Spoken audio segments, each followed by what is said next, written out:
नमस्कार किसान साथियों, मैं आपका दोस्त आपका भाई फिर से स्वागत करता हूं इस नए वीडियो में। और दोस्तों, एक जो खबर निकल कर आ रही है, फसल बीमा योजना की जो 8,000 करोड़ की दूसरी किस्त है वह किसानों के खाते में जल्द ही आने वाली है। तो दोस्तों, वीडियो को पूरा देखिएगा और चैनल पर अगर नए हैं तो सब्सक्राइब ज़रूर कर लीजिएगा। दोस्तों, ऐसी ही इंटरेस्टिंग वीडियो हम आपके लिए हमेशा लाते रहते हैं। और दोस्तों, ये जो भी जानकारी है यह हमने farmhindi.com जो है वहाँ से ली है, और यह एक ऑथेंटिक वेबसाइट है जो खेती किसानी की सारी जानकारी आपको उपलब्ध कराती है।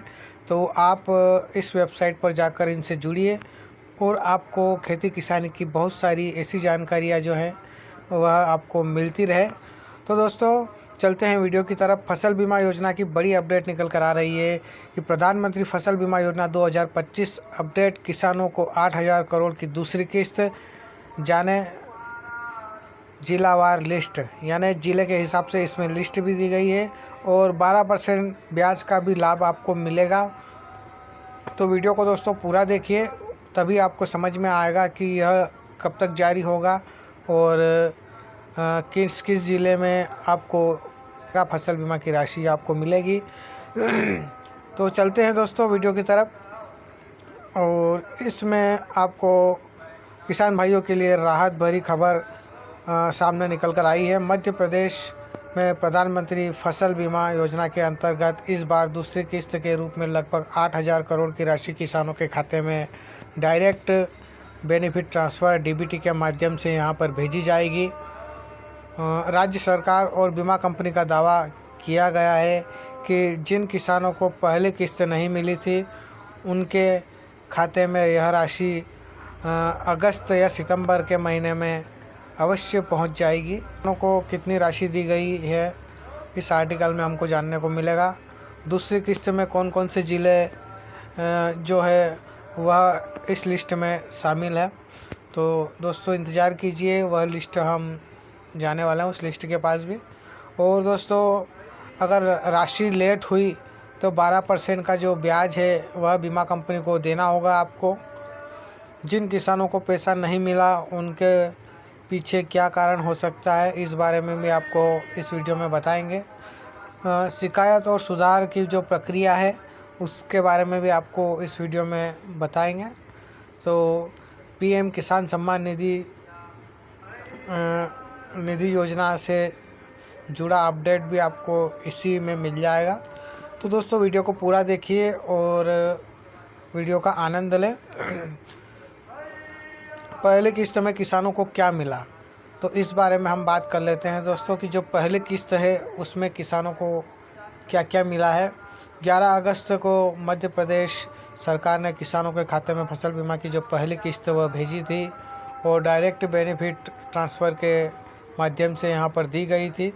कई ज़िलों में 90% से ज़्यादा किसानों को मुआवजा मिल चुका है, यानी मध्य प्रदेश के 90% ज़िले ऐसे हैं जहाँ पर मुआवजे की राशि जो किसानों तक पहुंच चुकी है। कुछ ज़िलों में 99% किसानों तक पैसा पहुंच गया है, यानी कुछ ऐसे ज़िले हैं, चुनिंदा ऐसे ज़िले हैं जहां पर 99% जो किसान हैं उनके खातों में पैसे यहां पर पहुंच चुके हैं। लेकिन कुछ किसान और कुछ ऐसे ज़िले भी हैं जहां राहत राशि अभी तक नहीं पहुंची है। इस बात का विशेष ध्यान दीजिए दोस्तों कि यदि आपके खाते में अभी तक पैसे नहीं आए हैं तो उस बारे में भी आपको इस वीडियो में बताया जाएगा। कई जगहों पर एक ही गांव में अलग अलग किसानों को अलग अलग मुआवजा मिला है। तो दोस्तों, इसका क्या कारण हो सकता है, देखिए इसमें बताया गया है कि किसी को 1100 रुपये प्रति एकड़ के हिसाब से मिला है और किसी को 500 रुपये प्रति एकड़ के हिसाब से मिला है, तो किसी को 7,500 रुपये प्रति एकड़ के हिसाब से मिला है। तो दो किसानों को अलग अलग राशि यहाँ पर देखने को मिली है। यह अंतर स्थानीय पटवारियों और प्रशासन द्वारा किए गए नुकसान के अवलोकन पर आधारित था, यानी जो आपके गांव का जो पटवारी है और जो प्रशासन द्वारा नियुक्त किए गए अधिकारी हैं उनके द्वारा जो सर्वे किया गया, तो उस सर्वे में जो भी वहाँ पर लिखा उन्होंने कि कितना नुकसान हुआ है, उस हिसाब से यहाँ पर राशि का जो वितरण किया गया था। और दूसरी किस्त किसान कितनी राशि और कब, यानी दूसरी जो किस्त आने वाली है 8,000 करोड़ की जो जारी होने वाली है वह कब देखने को मिल सकती है। यह राशि अगस्त महीने के अंत तक, यानी अगस्त महीना के अंत तक, यानी अभी तो अगस्त महीना ख़त्म हो चुका है और अब सितंबर आने वाला है। तो हमारे हिसाब से दोस्तों करीबन सितंबर में जो सीहोर में जो सम्मेलन होने वाला है उस सम्मेलन के दौरान दूसरी किस्त जो है किसानों को वह जारी की जा सकती है। कौन कौन से ज़िले होंगे लाभान्वित, यानी जो दूसरी किस्त आने वाली है उसमें कौन कौन से ज़िले जो हैं वह इस फसल बीमा का लाभ उठा सकते हैं। दूसरी किस्त में शामिल प्रमुख ज़िले, ये जो ज़िले दोस्तों आपको जो स्क्रीन पर दिख रहे हैं, देखिए इसमें कौन कौन से ज़िले शामिल है, आपका ज़िला इसमें है या नहीं है, आप इस लिस्ट में पढ़िए और इस लिस्ट को ध्यान से देखिए, है ना दोस्तों। तो यहाँ पर कई सारे ऐसे ज़िले दिए गए हैं जिसमें राशि वितरण होने की संभावना जो है बनी हुई है। तो आप इन ज़िलों को पढ़ लीजिए।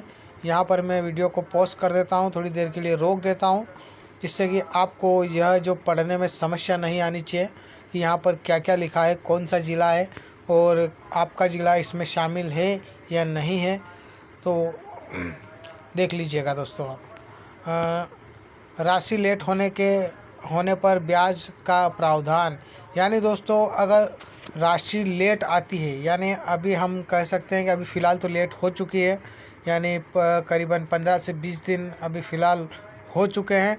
तो उसकी जो राशि का जो बीमा कंपनी आपको जब भुगतान करेगी तो उसमें 12% का जो ब्याज है वह ब्याज भी जोड़कर आपको जो क्लेम की राशि है वो दी जाएगी।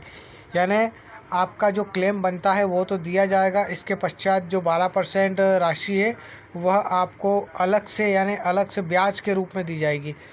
तो दोस्तों इसका उद्देश्य किसानों को समय पर हक मिले, यानी यह जो राशि जो 12% की जो दी गई है वह इसलिए दी गई है कि बीमा कंपनी भी फ़िक्र रख के किसानों के खाते में जल्दी से जल्दी पैसा भेजने की कोशिश करे, इसलिए यह राशि उनको 12% की जो है वह उनको उनके ऊपर एक तरह का क्लेम दिया गया है। अगर आपके खाते में राशि नहीं आई तो इसकी संभावित कारण क्या क्या हो सकते हैं दोस्तों। अगर आपके खाते में अभी तक राशि नहीं आई है तो इसके क्या क्या कारण हो सकते हैं। तो देखिए दोस्तों, बीमा पूरा नहीं हुआ, हो सकता है कि आपका बीमा ट्रांजैक्शन सफल ना हुआ हो, यानी आपने जिस समय बीमा करवाया होगा उस समय आपका बीमा का जो ट्रांजैक्शन है वह सफल नहीं हुआ होगा।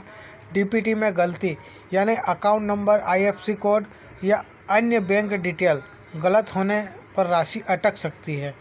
यानी दोस्तों अगर आपके अकाउंट नंबर में कुछ मिस्टेक होगी, आईएफएससी कोड में कुछ मिस्टेक होगी या बैंक डिटेल गलत होने से भी राशि अटक सकती है, यानी इसमें अटक सकती है। तो देखिए समझ जाइए दोस्तों मैं क्या कहने की कोशिश कर रहा हूँ यहाँ पर।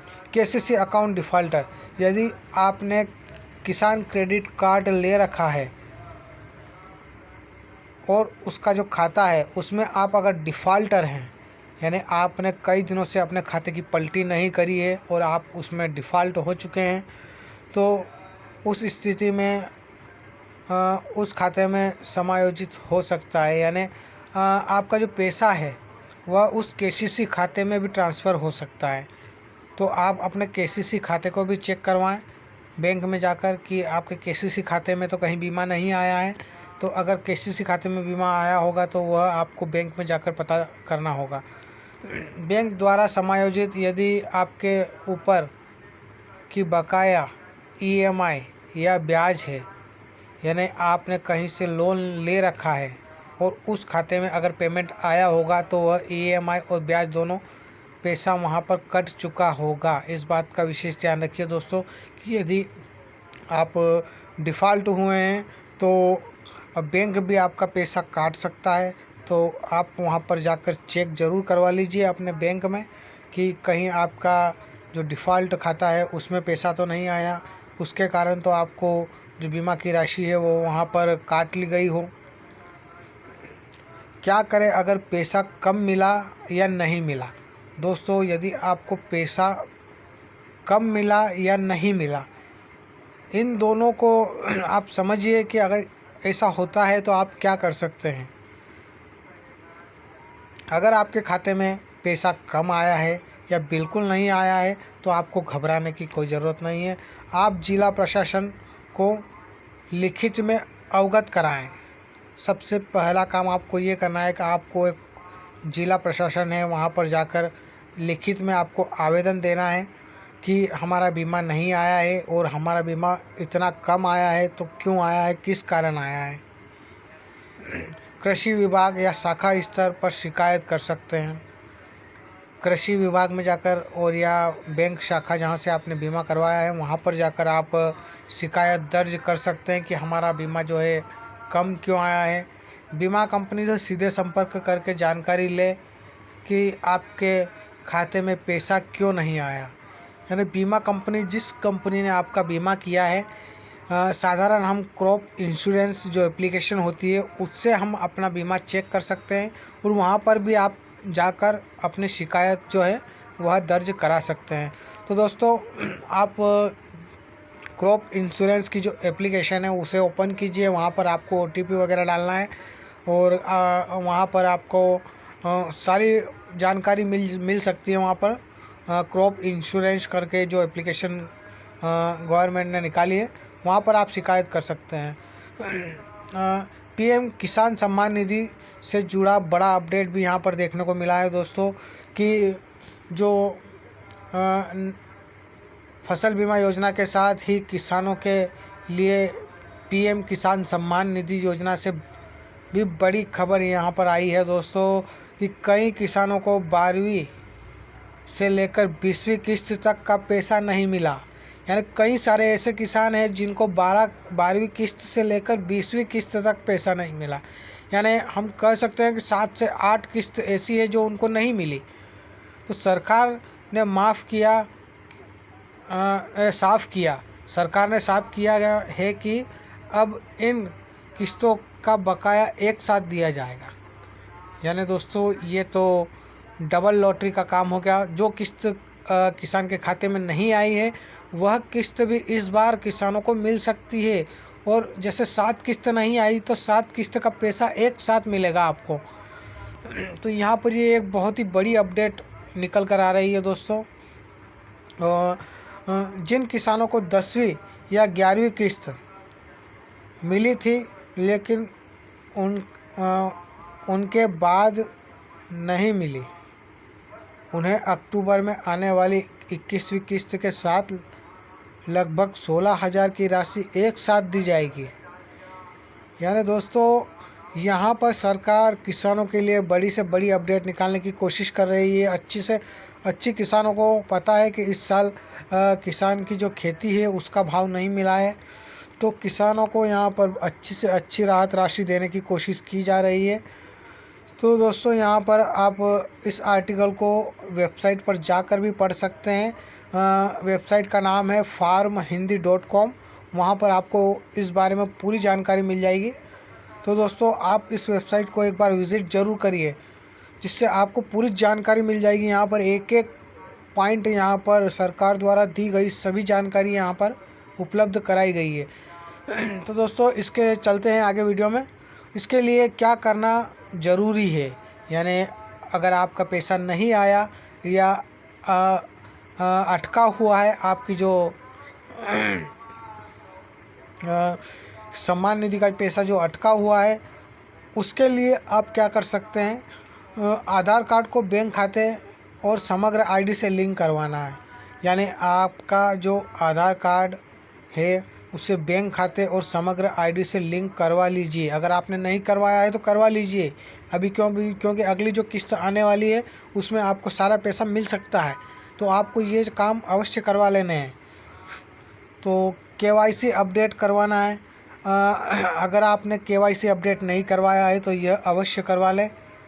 बैंक खाता चालू होना चाहिए। यदि आपका बैंक खाता बंद है, अगर आपने उस बैंक खाते की जो डायरी वहाँ पर दी है तो आपको बैंक खाता चालू करवाना चाहिए वहाँ पर।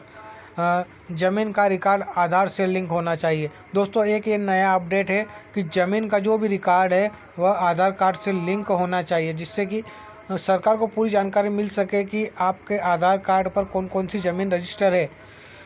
तो इन शर्तों को आपको पूरा करना है, तभी आपको जो किस्त है उसका लाभ मिलेगा, अन्यथा आपको नहीं मिलेगा। अगर आप पुरानी किस्त भी नहीं आई तो अब आपको सारी किस्त एक साथ लेने के लिए आपको यह सब अपडेट करवाना होगा।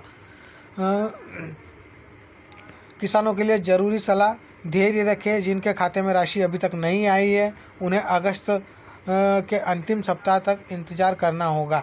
यानी हम दोस्तों अगस्त नहीं कहते, हम कहते हैं सितंबर में जो सीहोर सम्मेलन होने वाला है, बहुत ही जल्दी होने वाला है। वो वहाँ पर प्रधानमंत्री जी, मुख्यमंत्री जी और कई सारे ऐसे दिग्गज नेता वहाँ पर होंगे और वहाँ पर अवश्य करके यह घोषणा होगी कि 8,000 करोड़ की राशि जो है किसानों के खातों में डाली जाएगी। इसके साथ किसान सम्मान निधि के भी पैसे वहाँ पर खाते में डाले जाएंगे। सभी कागजात सही कराएं। अगर आपके कागजात में कुछ मिस्टेक है तो आपको सही करवाना है। बैंक डीबीटी, केवाईसी, आधार सीडिंग अवस्था की जांच कर ले, अपने आधार कार्ड की भी जांच कर ले अगर कुछ मिस्टेक हो तो। शिकायत दर्ज करें। यदि राशि कम आती है तो जिला प्रशासन और बीमा कंपनी को सूचित अवश्य करें। यानी बीमा कंपनी में आप शिकायत ज़रूर करें अगर आपका बीमा नहीं आया है तो। सतर्क रहें। किसान विभाग की हेल्पलाइन नंबर, किसान की जो हेल्पलाइन नंबर है उस पर जाकर आपको शिकायत करनी है, अपडेट देनी है वहाँ पर, या सरकारी पोर्टल पर जाकर वहाँ पर आपको अपडेट देनी है कि आपके खाते में पैसा नहीं आया है। तो दोस्तों ये थी आज की वीडियो, और कैसी लगी यह वीडियो। यदि आपने अभी तक हमारा चैनल सब्सक्राइब नहीं किया है तो सब्सक्राइब ज़रूर कर लें और नोटिफिकेशन भी दबा दें, जिससे कि हमारी आगे की वीडियो आप तक पहुंचती रहे। और दोस्तों ऐसे ही इंटरेस्टिंग जानकारी हम आपके लिए लाते रहते हैं। सो धन्यवाद दोस्तों।